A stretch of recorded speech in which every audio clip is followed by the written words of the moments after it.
Welcome to social post. నేను నిహాల్. ఏదైతే 9 to 5 job holders ఎవరైతే ఉన్నారో వాళ్ళకి సరిగ్గా సేవింగ్స్ చేయడం తెలియకో లేకపోతే ఒక్కొక్కరు 1 lakh రూపీస్ పైనే సంపాదిస్తున్నారు. సో మంత్ ఎండ్ వచ్చేసరికి వాళ్ళ పాకెట్లో సరిగ్గా 10 to 5,000 కూడా ఉండని పరిస్థితి. సో వాళ్ళు ఎక్కడ తప్పు చేస్తున్నారు, ఈవెన్ క్రెడిట్ కార్డ్స్ బిల్ ఎక్కువ పే చేసుకుంటే అందులో ట్రాప్ అయిపోయారా, లేకపోతే కొంతమంది మిడిల్ క్లాస్ ఫ్యామిలీస్ నుంచి వచ్చారు, వాళ్ళు కూడా సరిగ్గా సేవింగ్స్ చేసుకోలేని పరిస్థితి. అసలు ఎందుకు ఇంత చేంజ్ వచ్చిందని దీని గురించి మాట్లాడడానికి సర్టిఫైడ్ వెల్త్ మేనేజర్ రేవంత్ శర్మల గారు ఉన్నారు. ఒకసారి మనం సార్తో మాట్లాడదాం. నమస్తే sir, welcome to social post. Thank you అండి. ఎస్ సార్, ఇప్పుడు 9 to 5 జాబ్ హోల్డర్స్ ఉన్నారు. సో ఒక్కొక్కరు యావరేజ్గా ఇప్పుడు ప్రెసెంట్ 80 to 1 lakh దాకా సంపాదిస్తున్నారు. సో వాళ్ళు సరిగ్గా వాళ్ళ ఫినాన్షియల్ ఏదైతే వెల్త్ మేనేజ్మెంట్ సరిగ్గా తెలియక లేకపోతే సరిగ్గా మేనేజ్ చేసుకోలేని పరిస్థితి. మంత్ ఎండ్ కనుక మనం చూసుకున్నట్లయితే మంత్ ఎండ్ జేబుల్లో ఖాళీగా ఉన్నాయి. 5 to 10,000 అప్రాక్సిమేట్లీ ఉన్నాయి. ఈవెన్ సేవింగ్స్ కూడా ఉండవు వాళ్ళ దగ్గర. సో ఎందుకు ఇంత డ్రమాటిక్ చేంజ్ వచ్చిందని అంటారు? సో బేసిక్గా వెల్త్ క్రియేషన్ అనేది మనం పెట్టే ఇన్వెస్ట్మెంట్ కంటే కూడా మన సైకాలజీ మీద ఎక్కువ డిపెండ్ అయి ఉంటుంది. ఓకే, మనం అనుకుంటాం ఏదో డబ్బులు పెట్టేస్తే డబ్బులు వస్తాయని. డబ్బులు పెడితే డబ్బులు రావు. ఆ డబ్బుల్ని పెంచే మెంటాలిటీ మనకు ఉండాలి. ముందు గ్రోత్ మైండ్ సెట్ అని అంటాం కదా. సో ఆ గ్రోత్ మైండ్ సెట్ మన దగ్గర ఉండాలి. నేను చూసిన వాళ్ళల్లో ఎప్పుడైనా కానీ ఇన్వెస్టర్స్ అంటే మన పబ్లిక్ మనలాంటి వాళ్ళు 2 కార్నర్స్లో ఉంటారు. ఒకటి అతి భయంతో ఎఫ్డీస్, సేవింగ్స్ ప్లాన్స్ ఇట్లాంటి వాటిల్లో ఇరుక్కుపోయి ఉంటారు. ఇంకొక వాళ్ళు వచ్చేసరికి అగ్రెసివ్గానే ఉంటాము అని చెప్పేసి మాకు వెల్త్ క్రియేట్ అవ్వాలని చెప్పేసి stocks, pre launch apartments, pre launch ventures ఇట్లాంటి వాటిల్లో పెట్టుబడులు పెడుతూ ఉంటారు. మిడిల్లో ఉండే వాళ్ళ సంఖ్య తక్కువ, బ్యాలెన్స్డ్గా ఉండేవాళ్ళు చాలా తక్కువ. యాక్చువల్ వెల్త్ క్రియేషన్ ఎక్కడ ఉంటుంది అని అంటే వీళ్ళిద్దరికి మధ్యలో ఉంటుంది. జాగ్రత్త ఉండాలి, ధైర్యము ఉండాలి. వీళ్ళిద్దరికి మధ్యలో ఏదైతే ఒక బాల్ ఉంటుందో ఆ బాల్లోనే యాక్చువల్ వెల్త్ క్రియేటర్స్ అనేది దాక్కొని ఉంటారు. ఓకే. సో బేసిక్ ఇక్కడ వీళ్ళ విషయంలో ఏమవుతుంది, జాగ్రత్తగా ఉంటే వాళ్ళ వెల్త్ ఎట్లా పాడవుతుంది అనే క్వశ్చన్లోకి వస్తే మనం అనుకుంటూ ఉంటాము అదేంటి ఎఫ్డీలో పెడితే మనకి ఎఫ్డీలో కూడా 7% ఇంట్రెస్ట్ రేట్ వస్తుంటుంది కదా, సో మన లైఫ్ స్టేబుల్గా ఉంటుంది, మనకు పెరుగుతూనే ఉంటుంది కదా అని చెప్పేసి అనుకుంటూ ఉంటాం. సో ఇక్కడ ఫస్ట్ అసలు నిజంగా మనకి 7% రిటర్న్ అనేది సరిపడానా కాదా అనేది మనం ఆలోచించాలి. ఇప్పుడు మన భారతదేశం ఒక స్పీడ్ తోటి పెరుగుతోంది. భారతదేశం పెరిగేటువంటి స్పీడ్ 12% యావరేజ్.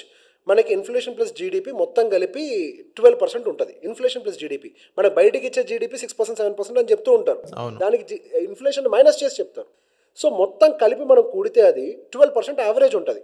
అంటే ఇండియా ఎంత స్పీడ్తో గ్రో అవుతుంది, 12%తో గ్రో అవుతుంది. కానీ మీకు ఇక్కడ ఎఫ్డీలో ఎంత వస్తుంది, 7% వస్తుంది. అదేవిధంగా మీరు ఎఫ్డీ ఒకటి చేస్తున్నారు మీ పిల్లవాడి ఎడ్యుకేషన్ కోసం అని చెప్పి, మీరు స్కూల్కి వెళ్ళిన తర్వాత ఒక అడ్మిషన్ తీసుకొని ఒక ఫామ్ ఫిల్ చేసేటప్పుడు అక్కడ ఏం రాసి ఉంటుంది, మీ మినిమం 10% పర్ ఇయర్ మీ స్కూల్ ఫీజు పెంచుతామని రాశారు.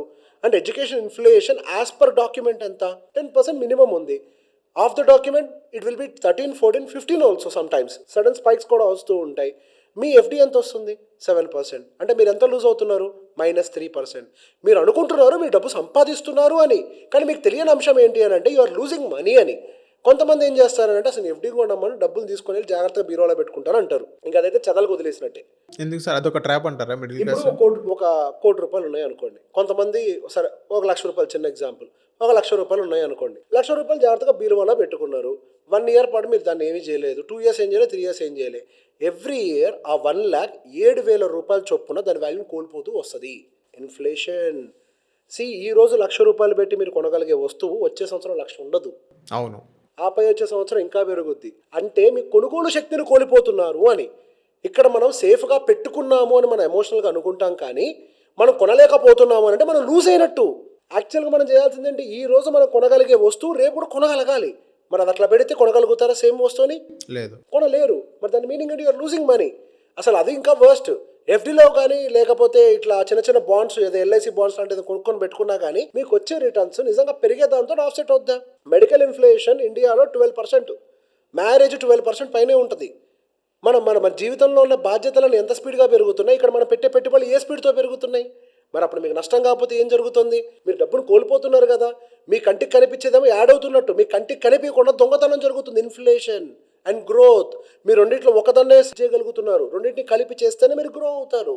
ఇప్పుడు దేశం అనేది ఒక లార్జర్ పిక్చర్. అంత లార్జర్ పిక్చర్ గ్రో అయ్యే దాంతో సమానంగా అయినా మనం గ్రో అవ్వాలి. అప్పుడు ఈ రోజు పెట్టిన ₹1,00,000 ఈ రోజు ఒక వస్తువు కొనగలిగితే 10 ఏళ్ల తర్వాత కూడా అట్లీస్ట్ 12% గ్రో అయితే సేమ్ వస్తువు కొనగలుగుతాం. సేమ్ పెద్ద వస్తువు కాదు, సేమే కొనగలుగుతాం. అంతకు మించింది ఏదైనా ఉంటే అప్పుడే. సో బేసిక్ ఏమవుతుంది, అంత పెరుగుద్దా అని అంటే the point here is simple. ఇప్పుడు సెల్ ఫోన్ ఉందండి, నిజంగానే ఏ వస్తువు అయినా 7% పెరుగుద్ది కదా అని అనుకుంటారు. సెల్ ఫోన్ ఉందండి, అసలు మనకు అప్పుడు సెల్ ఫోన్ లేదు, ల్యాండ్లైన్ ఫోన్, తర్వాత ఒక చిన్న డబ్బా ఫోన్. ఇప్పుడు ఒక్కో సెల్ ఫోన్ బడ్జెట్ అంతా. ఇక్కడ ఏమైంది, గ్రోత్ యాడ్ అయింది, ఇన్ఫ్లేషన్ యాడ్ అయింది. అవును. అంటే అప్గ్రేడ్ అవుతుంది కదా టెక్నాలజీ, మెటీరియల్స్ అప్గ్రేడింగ్. ఒకప్పుడున్న ఏసీలు ఏంటి, ఇప్పుడు ఉన్నది ఏంటి, అన్ని మార్పులు రాలే, ఇళ్ళల్లో మార్పులు రాలే. ఒకప్పుడు ఇల్లు అంటే ఎంత చిన్నది మంది, 1 BHK ఉంటే మంచి ఇల్లు ఉన్నట్టు ఒకప్పుడు, చిన్నప్పుడు నా చిన్నప్పుడు 1 BHK సూపర్ హౌస్. ఇప్పుడు 2 BHK అంటే చిన్న ఇల్లే, అప్గ్రేడ్ కాలే, అన్నీ మారినాయా. సో జీవితంలో గ్రోత్ అనే ఒక ఎలిమెంట్ మనకు తెలియకుండా భాగస్వామ్యం అవుతుంది. ఇన్ఫ్లేషన్ ఒకటే కాదు, ఇంకో ఎక్స్ట్రీమ్ తీసుకోండి. వచ్చిన డబ్బులు తీసుకొని వెళ్ళి అగ్రెసివ్గా పెడతారని స్టాక్స్ ప్రీ లాంచ్ పెడుతూ ఉంటారు. ఇక్కడ రిస్క్ క్యాలిక్యులేషన్ ఏమి చూసుకోకుండా డైరెక్ట్గా అందులోకి జంప్ అయితే నిజంగా స్టాక్స్లో ఎంతమందికి డబ్బులు వచ్చాయి. నేను రావట్లేదని చెప్పట్లేదు, నేను అదే స్టాక్ మార్కెట్కి సంబంధించిన నేను ఫుల్ టైం ట్రేడర్ని. అందులో ఎవరైతే ఫుల్ టైమ్గా ఉండి ఆల్రెడీ దాన్ని నేర్చుకొని ఉండుంటారో వాళ్ళే అటో ఇటో కొట్టుమిట్టులాడుతూ కొద్ది తెచ్చుకుంటారు. అండ్ ప్రీ లాంచ్ ఆఫర్లు ఆ బిల్డర్ కంప్లీట్ చేయక ఎంతమంది రోడ్డున పడ్డారు. రీసెంట్గా లాస్ట్ ఇయర్ ఎన్ని న్యూస్లు వచ్చినాయి, ఎంతమంది రోడ్డున పడ్డారు. జీవితకాలం కష్టపడ్డ డబ్బులు తీసుకొని వెళ్ళి వాళ్ళ దగ్గర పెట్టుబడులు పెడితే, నేను బిల్డర్స్ని తప్పని అనట్లేదు, వాడే ఎక్కడ ఇరుక్కున్నాడు, బలైంది ఎవరు ఫైనల్లీ కన్స్యూమర్. ఇప్పుడు మనం ఏదైనా జరగగానే ఇట్లా వెళ్ళెత్తి చూపిస్తాం, వాడు చేశాడు అని. మరి నువ్వేం చేసావు, మిగతా 3 నీకే చూపిస్తున్నాయి కదా, 4 వేలు నీకే చూపిస్తున్నాయి కదా, మరి నువ్వెందుకు పెట్టావు అంత ఎడ్డుగా. నీది కాదా అత్యాస, నీకేమో ఎక్కువ రిటర్న్ రావాలా. అత్యాస ఉన్న చోట మోసమేగా జరిగేది, అవును, పొరపాట్లేగా జరిగేది. అత్యాస ఉన్న దగ్గర రిస్క్ కూడా పెరుగుద్ది కదా. అవును. When you want more returns you will have more risk. మరి ఆ రిస్క్ తీసుకోలేనాడు ఎందుకు పెట్టావు పోయి. అప్పుడు ఏమైంది అని అంటే యాక్చువల్గా ఆయన కెపాసిటీ రిస్క్ తీసుకునే కెపాసిటీ కాదు, ఎమోషనల్ అండ్ ఫైనాన్షియల్ కెపాసిటీ. డబ్బులు వస్తాయని ఆశతో చేశాడు, ఆశతో. సో వాడు కూడా ఎమోషన్ అమ్మాడు అనుకోవచ్చు సార్. ఎమోషన్ అమ్మేది. మీరు ఏమనుకుంటున్నారు, చుట్టూ జరిగే వ్యాపారం అంతా దేని బేసిస్ మీద ప్రోడక్ట్ అమ్ముతున్నారు అనుకుంటున్నారు అందరూ. ఎమోషన్. ఫెయిర్ అండ్ లవ్లీ ఏమమ్ముతుంది, క్రీమా, ఎమోషన్ అమ్ముతుంది, మీరు తెల్లగైతారని. అంతే కదా. బైజూస్ ఏమమ్మింది, కోర్స్ అమ్మింది అనుకుంటున్నారా. మీ పిల్లల భవిష్యత్తు బాగుంటుందని ఎమోషన్ అమ్మింది, అది జరిగేది అదే. అవును. ఏం జరిగిన చుట్టుపక్కల జరిగే వ్యాపారం అంతా కూడా ఎమోషన్నే అమ్మేది. ఒక ప్రోడక్ట్ మీద ఆర్గానిక్ అని రాస్తే చాలు, ఎమోషన్ ఆరోగ్యం బాగుంటుందని. అది ఆర్గానిక్ కాదో మనకు తెలియదు, ఇన్ఆర్గానిక్ అని. పాయింట్ ఏంటంటే ప్రతిదీ ఎమోషనే. మనం ఎమోషనల్గానే డెసిషన్స్ తీసుకుంటాం. ఎక్కడ ఎమోషన్స్ ఉంటాయో అక్కడ డబ్బులు నిలబడవు. ఓకే. లక్ష్మీదేవి, సరస్వతీదేవి ఇద్దరు మంచి మిత్రులు, సిస్టర్స్. సరస్వతి అంటే ఏంటి, నాలెడ్జ్. లక్ష్మి అంటే ఏంటి, మనీ. నాలెడ్జ్ ఉన్న చోటే మనీ ఉంటుంది. No knowledge no money. Okay sir, ఇప్పుడు మీరు ఏదైతే ఇంట్లో పెట్టుకోవడం అనేది పెద్ద ఇది అని చెప్పడం జరిగింది, అదే ఇన్వెస్ట్మెంట్లో పెట్టినట్లయితే ఎంతో కొంత సేమ్ లాస్ట్ ఇయర్ ఏదైతే కొన్నారో సేమ్ యాస్టీస్ ఇదే కొంటారో అని మీరు చెప్పడం జరిగింది. సో ఎందుకు 1% కూడా పెరగదంటారా? ఎందుకని ఇన్ఫ్లేషన్ అన్నారు, అది ఏం కొంటారు, ఏం కొనాలి, ఏం కొంటారు, డబ్బులు తీసుకెళ్ళి ఏదో ఒక చోట ఇన్వెస్ట్ చేయాలి. ఎక్కడ ఇన్వెస్ట్ చేస్తారు, తీసుకొని వెళ్ళి ఊర్లో పొలం కొంటారు, అంతేనా. ఆ పొలం కొంటే ఎంత పెరుగుద్ది, అది 6% 7% పెరుగుద్ది. మన కంటికి కనిపిస్తూ ఉంటుంది బాగా పెరుగుతుంది అని, కానీ రియాలిటీలో లెక్క రాయాలి కదా ఎంత పర్సెంటేజ్ పెరిగిందో. అవును, లెక్కల ప్రకారం అది పెరిగే 7%. 7%. ఎఫ్డి అంతే, ఎఫ్డి కూడా అంతే. మెట్రోపాలిటన్ సిటీలో 12% అండి వచ్చేది, అంతే. ఓకే. మనం ఎక్కడ కొంటున్నాం మరి. రైట్ ప్లేస్ ఇన్వెస్ట్మెంట్ కూడా ఇంపార్టెంటే. అవును సార్. మరి ఇప్పుడు 9 to 5 ఏదైతే జాబ్ హోల్డర్స్ ఉన్నారో, సో వాళ్ళు ఆర్టికల్స్లో కానీ కొన్ని మీమ్స్లో కానీ అన్నీ చూస్తున్నాం, 9 to 5 జాబ్ హోల్డర్స్ రిచ్గా బిలియనర్స్ అయిన పరిస్థితి ఎక్కడా లేదు ఇప్పటిదాకా అని అన్నారు, అది నిజమేనంటారా? ప్రాబ్లం ఏంటంటే ఒక బానిస మైండ్ సెట్కి అలవాటు పడి ఉంటారు అన్న పాయింట్ ఆఫ్ వ్యూలో చెప్పింది. బానిస మైండ్ సెట్ అంటే నువ్వు ఒక బాస్ లాగా ఆలోచించే పరిస్థితి రానివ్వరు వాళ్ళు. ఎప్పుడైనా కార్పొరేట్ నువ్వు ఒక కొత్తగా ఆలోచించి new investments, safer side investments plan చేసుకునేయారు, లో రిస్క్ మిటిగేషన్ ఇన్వెస్ట్మెంట్స్ అట్లాంటివి ప్లాన్ చేసుకునే స్కోప్ మన మైండ్కి రాదు. అంటే మన మైండ్ అంత మెచ్యూర్ కానివ్వరు. That is a problem. మీకు ఒక సెక్యూర్ జోన్ని ఎప్పుడు ఏర్పాటు చేసి పెడతారు, నీకు ఖచ్చితంగా 1వ నెల 1వ తారీఖు నీకు జీతం ఇస్తాను అని చెప్పేసి.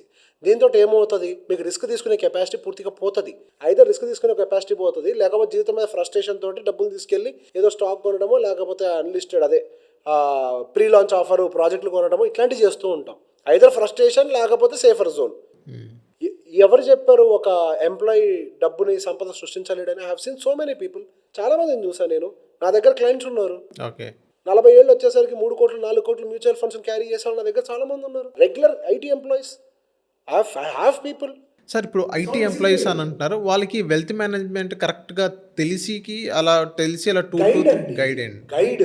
ఓకే. ఇప్పుడు మీరు ఎల్కేజీ నుంచి 10th క్లాస్ దాకా మీకు సొంతంగా చదివారా? ఇంటర్మీడియట్, ఇంజనీరింగ్, పోనీ ఏదైనా కోర్స్ నేర్చుకున్నప్పుడు సొంతంగా నేర్చుకున్నారా? ఇప్పుడు యాంకరింగ్ చేస్తున్నారు, ఎవరో ఒకరిని చూసి ఇన్స్పిరేషన్ ఉంటుంది కదా, ఒక గైడ్ ఉంటాడు కదా, మెంటర్ డైరెక్ట్ చేయబెట్టుకుని నడిపించకపోయినా ఆయన దగ్గర నుంచి లెసన్స్ తీసుకొని ట్రై చేస్తుంటారు కదా. అవును. గైడ్ లేకుండా ఎట్లా నేర్చుకుంటామండి? నేను నేర్చుకున్నా, నాకు ఒక గైడ్ ఉంటాడు, నాకు ఒక గురువు ఉంటాడు.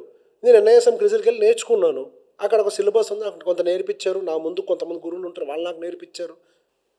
ప్రతిదానికి ఒక గురువు అనేవాళ్ళు అవసరం, గైడ్ కావాలి. అవును. గైడ్ లేకుండా సాధ్యం కాదు. ఒక మనిషి వెళ్ళేటప్పుడు ఎక్కువ దూరం ప్రయాణం చేయలేడు, మన పాత సామెతలే. ఒక గుంపు కలిసి వెళ్ళేటప్పుడు వాళ్ళు ఎంత దూరమైనా వెళ్ళిపోతారు. అదొక ధైర్యం, ఒకరికొకరం ధైర్యం.